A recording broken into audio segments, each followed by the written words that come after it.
Eu fico pensando, Maiane, se tudo que eu passei precisava ter acontecido.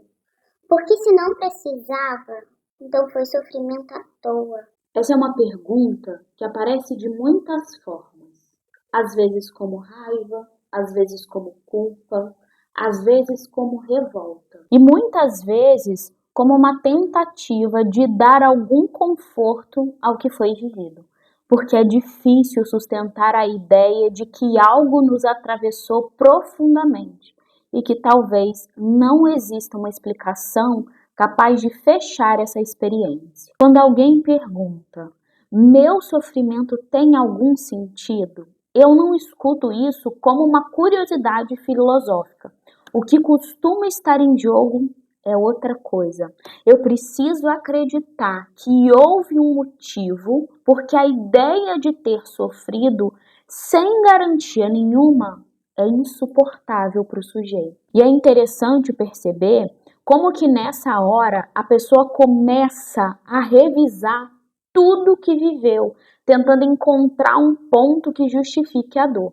E aí aquela coisa de talvez eu tenha aprendido algo, talvez isso tenha me tornado mais forte, talvez fosse necessário para que eu conseguisse me formar em quem eu sou. Mas a dúvida é, será que o sofrimento ele já vem com um sentido pronto? A psicanálise faz aqui um deslocamento importante. Ela não parte da ideia de que existe um significado escondido esperando para ser descoberto. E também não diz que o sofrimento é automaticamente uma lição. O que ela pergunta é: o que a pessoa faz com aquilo que ela viveu? Como ela passa a contar essa história e qual lugar ela ocupa dentro dela? Porque duas pessoas podem atravessar experiências semelhantes e produzirem relações completamente diferentes com isso. Às vezes o sofrimento ele fica congelado numa pergunta sem fim. Por que isso aconteceu comigo? E a vida ela começa a girar em torno da tentativa de responder essa pergunta. Outras vezes, algo muda. Quando a pessoa ela consegue falar de outro modo sobre o que viveu, ela não fala para apagar a dor, mas para deixar de ficar totalmente presa à necessidade de encontrar aí uma justificativa total para aquilo. E talvez o ponto mais delicado disso tudo seja este. Há sofrimento que não admitem uma explicação satisfatória. A gente até que gostaria que existisse uma resposta que acabasse ali organizando tudo, mas nem sempre ela vai aparecer. Essa mudança é importante porque ela desloca o foco da busca por uma verdade universal para a relação singular de cada sujeito com aquilo que ele viveu.